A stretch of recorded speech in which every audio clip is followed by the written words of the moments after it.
नमस्कार बच्चों। जैसा कि सब आप सभी लोग जानते होंगे नमस्कार बच्चों, आप जैसा कि आप सभी लोग जानते होंगे कि जो झारखंड का बदला हुआ पैटर्न, उस पर आज मॉडल प्रश्न पत्र जारी हुआ है। झारखंड शैक्षणिक अनुसंधान एवं प्रशिक्षण परिषद रांची वार्षिक परीक्षा 2023 और 24 मॉडल प्रश्न पत्र है। कक्षा 10 विषय गणित, समय 3 घंटा, पूर्णांक 80 का रहेगा।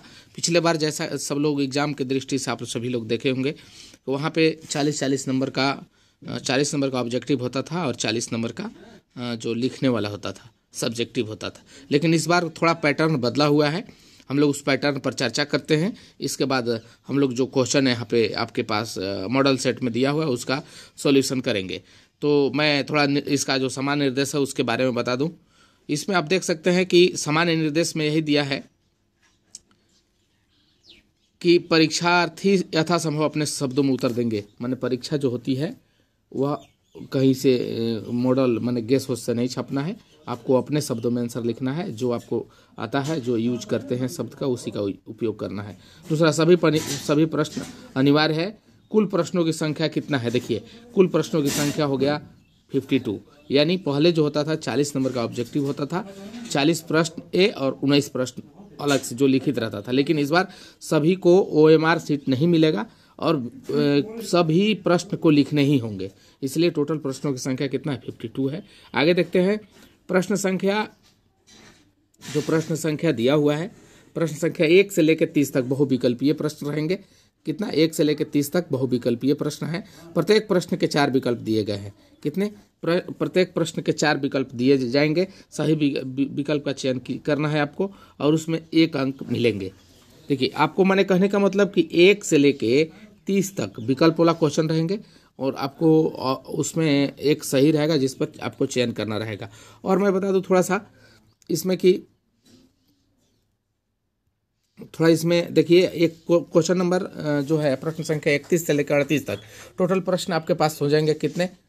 31 से 38 तक अति लघु उत्तरीय प्रश्न है, जिनमें किन्हीं 6 प्रश्नों का उत्तर देना रहेगा। 31 से लेकर 38 तक 7 प्रश्न की संख्या हुआ, 8 हुआ, यानी 8 प्रश्न हुआ। 8 प्रश्न में आपको 6 का उत्तर देना रहेगा। कितना का देना रहेगा? 6। सभी का रहेंगे कितना? 2-2 अंक।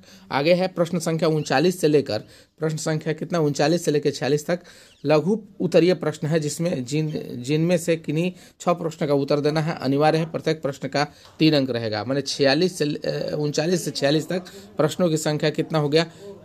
हो गया इसमें 8। 8 में आपको क्या बनाना है? 6 पुनः बनाना है। 3-3 अंक का रहेगा। और आगे देखिए, 47 से लेकर 52 तक दीर्घ उत्तरीय प्रश्न है, जिन्हें 4 प्रश्नों का उत्तर देना है आपको। प्रत्येक प्रश्न के लिए 5 अंक निर्धारित है। यानी लिखिए, 47 से लेकर 52 तक प्रश्नों की संख्या हो गया कुल 6। 6 में से आपको बनाना है कितना? 4 और 5 नंबर का रहेंगे। यानी टोटल प्रश्नों की जो प्रश्न रहेंगे 20 अंक का रहेंगे। यानी आप देख लीजिए, इसमें बहुत अच्छा से आप समझ गए होंगे। हम उम्मीद कर रहे हैं कि अब आते हैं हम लोग ऑब्जेक्टिव में। ऑब्जेक्टिव का जो सॉल्यूशन है उसका करना चाहते हैं। देखिए, आप आ गए इसमें।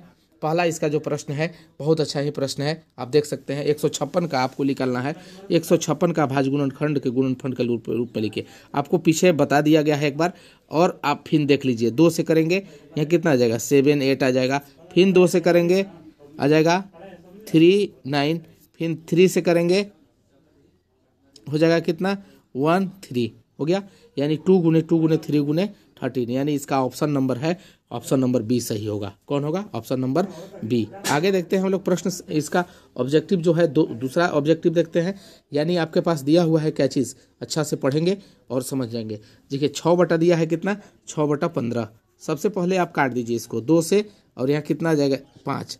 5 आ गया, 5 ना। अब देखिए 2/5 आपको बताया गया है, किसी भी भिन्न का अगर हर 2 गुना 5 के रूप में रहता है, 2 गुना 5 के रूप में रहता है, तो वह क्या होता है? शांत होता है। यानी दूसरा का ऑप्शन नंबर ए सही होगा, शांत होगा। अब तीसरा देखते हैं हम लोग। किसी बहुपद px के लिए ग्राफ आकृति में दिया गया है। बहुपद के शून्यकों की संख्या निम्न में से चुने। अब देखिए, इसमें कई बार काटा हुआ है। इसमें देखिए, यहाँ ऐसे ऐसे है, इसमें एक ऐसे गया है, फिर ऐसे गया है, फिर ऐसे। माने 1 संख्या, 2 संख्या और 3, 1, 4। यानी 1, 2, 3, 4। इसका विकल्प जो होगा सही बी होगा। यानी इसका आंसर कौन होगा? बी, यानी 4।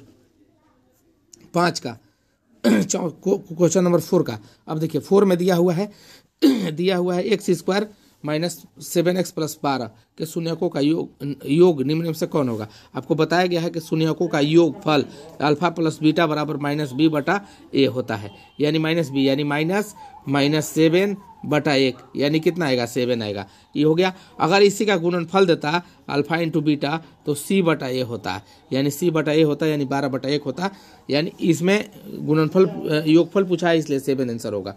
आगे क्वेश्चन नंबर अब हम लोग देखते हैं 5 दिया हुआ है, बहुत अच्छा क्वेश्चन है। रैखिक समीकरण युग्म a1x plus b1y plus c1 equal to 0 अब a2x plus b2y plus c2 equal to 0 का कोई हल नहीं होगा। कोई हल नहीं होने की स्थिति में क्या होता है, आपको बताया गया है कि जब बराबर होता है तो वह कोई हल नहीं होता है। जब दो बराबर नहीं रहेंगे तो उसका एक हल हो, केवल एक अद्वितीय हल होगा, तो वही होगा। इसका ऑप्शन नंबर कौन सही होगा, सी होगा। अब देखिए 6ठा नंबर क्वेश्चन बहुत अच्छा है, बहुत अच्छा क्वेश्चन है। दिया हुआ है समीकरण x माइनस वाई प्लस 9 बराबर 0 और 3x minus 2y plus 12 equal to 0 के द्वारा निरूपित रेखा। आप देख लीजिए x का गुणांक कितना है 1/3 बराबर माइनस 1/2 हो गया, माइनस 2 माइनस हो गया, और यहाँ कितना हो गया 9/12। आप देख लीजिए इसमें कौन कौन बराबर हो रहा है, तो इसमें तो ई कोई बराबर नहीं है, यानी रेखाएं क्या करेंगी, रेखाएं आपका प्रतिच्छेद करेंगी, यानी ऑप्शन नंबर सी आपका सही होगा। आगे देखते हैं 7 समीकरण दिया हुआ है। समीकरण आपके पास दिया है 2x plus Y equal to 6 और 5x minus Y equal to 1। इसका आपको हल निकालना है। हल निकालना है तो या तो मान दिया हुआ है उसमें रख के देख लीजिए, अगर जो आएगा आंसर होगा, और नहीं तो इसको विलोपन विधि से हल कर लीजिए। देख लीजिए आपके पास दिया है 2x plus Y equal to 6 और कितना 5x minus Y equal to 1। अब देख लीजिए ई वाई कट गया, 2 यहाँ कितना हुआ 7y, अरे सॉरी 7x बराबर कितना 7, यानी x का मान 1, x का मान 1 इसमें कौन है, ऑप्शन नंबर बी सही होगा। देखिए 1 मिल रहा है, ऑप्शन नंबर बी, इस 7वां का ऑप्शन नंबर बी सही होगा। आप विलोपन विधि से इसको बना सकते हैं। निम्न में कौन सा द्विघात समीकरण है, निम्न में कौन सा द्विघात समीकरण है। पहला देखिएगा a माइनस बी का होल स्क्वायर में तोड़ेंगे तो नहीं होगा, एक्स स्क्वायर कट जाएगा। दूसरा में भी एक्स प्लस 1 का whole square minus x square है, ये भी कट जाएगा।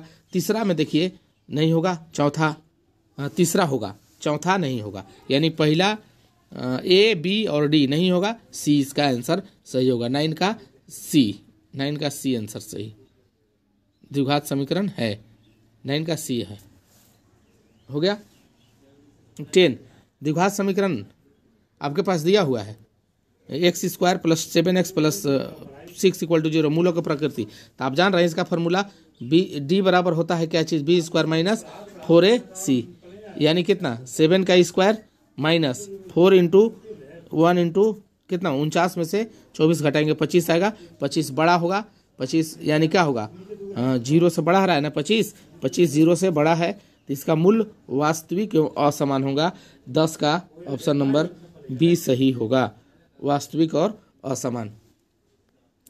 11 में देख लीजिए, यदि द्विघात समीकरण दिया हुआ है क्या चीज़ X square minus 4x plus K equal to 0 का मूल समान है तो के का मान ज्ञात कीजिए। आप देख लीजिए इसमें मूल समान है ना, मूल समान अगर है तो हम लोग क्या करेंगे, इसमें मूल समान दिया हुआ है तो alpha plus beta, alpha plus alpha कर देते हैं और -4 यानी 2 अल्फा -2 आ जाएगा। इसका ऑप्शन नंबर कितना आएगा सही, 11 का ऑप्शन नंबर सही आ जाएगा, 2 आएगा इसका। देखिए 2 अल्फा बराबर -4 और अल्फा बराबर कितना -4/2 भाग देंगे तो कितना -2, इसमें तो दिव्य नहीं किया इसलिए इसका ऑप्शन नंबर डी सही होगा।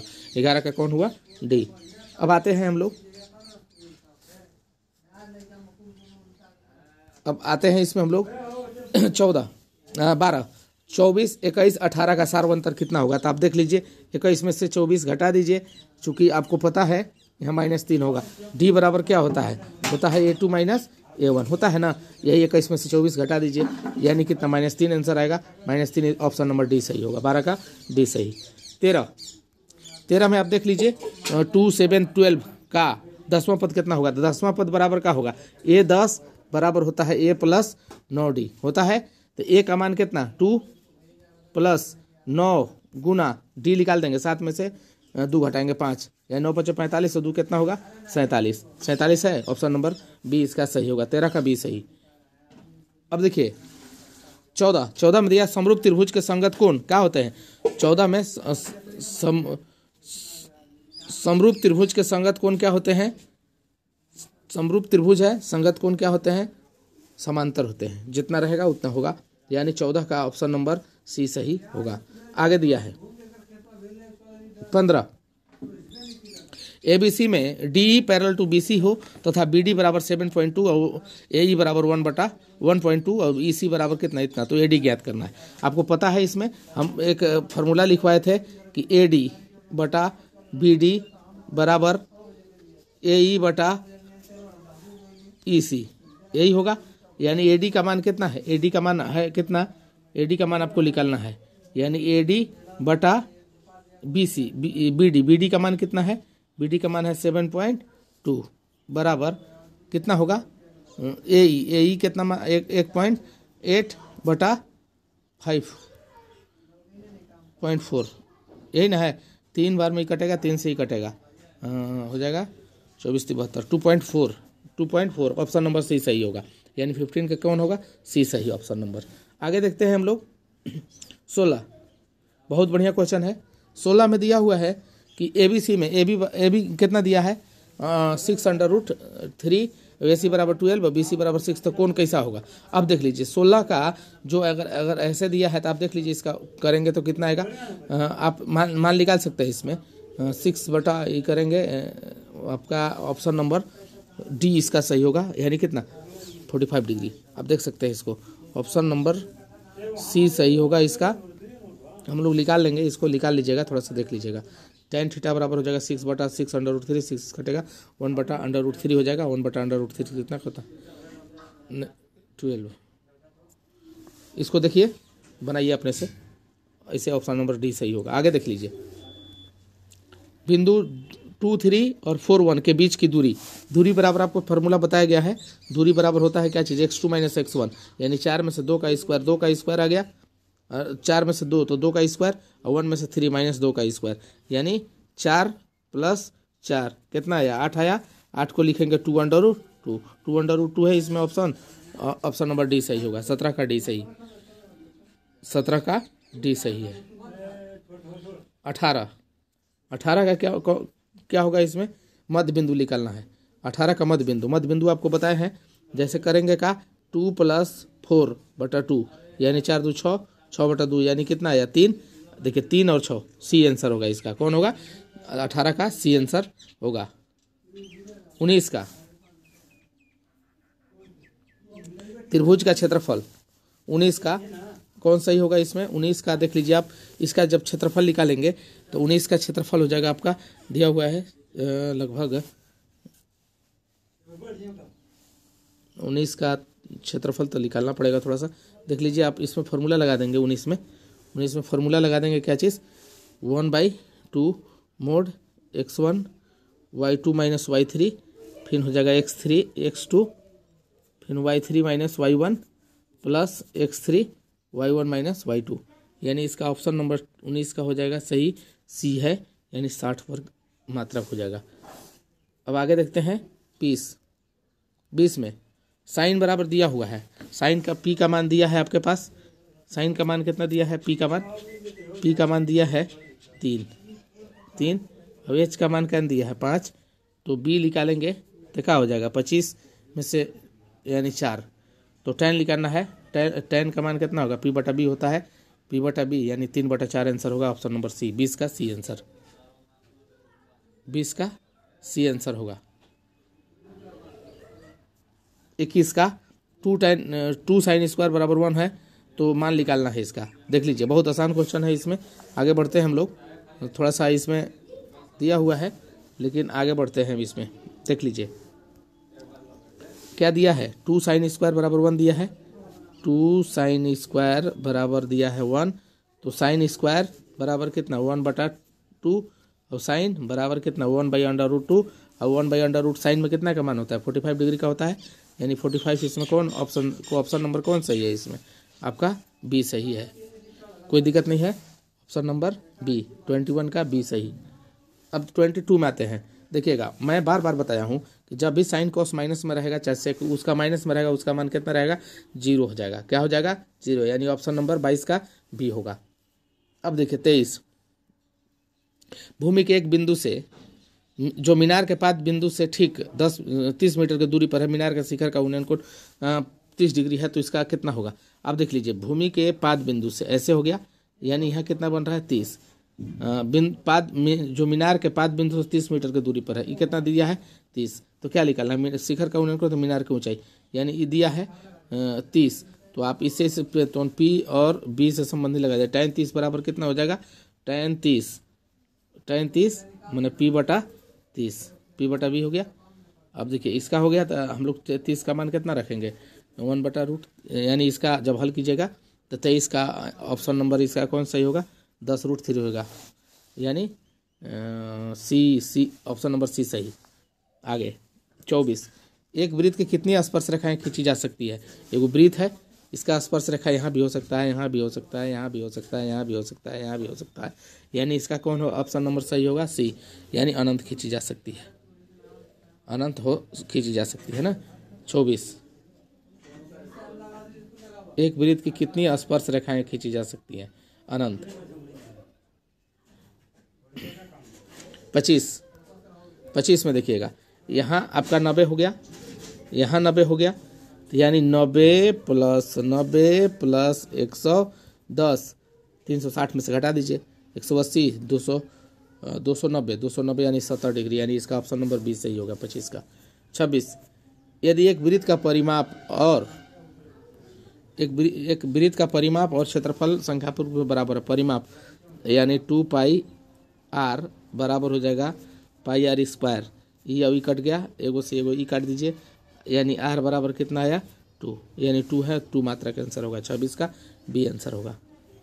एक घोड़ा चतुर्थांश का क्षेत्रफल में क्या होता है, 1/4 πr² होता है ना, यानी 1/4 22/7, 7 गुना 7 कट गया, ई काट दीजिए, 11/2, 11/77/2 आंसर होगा, जो कि इसमें है ही नहीं, यह गलत, इसका ऑप्शन सभी ऑप्शन गलत है।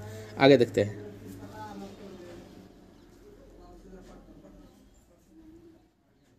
आगे है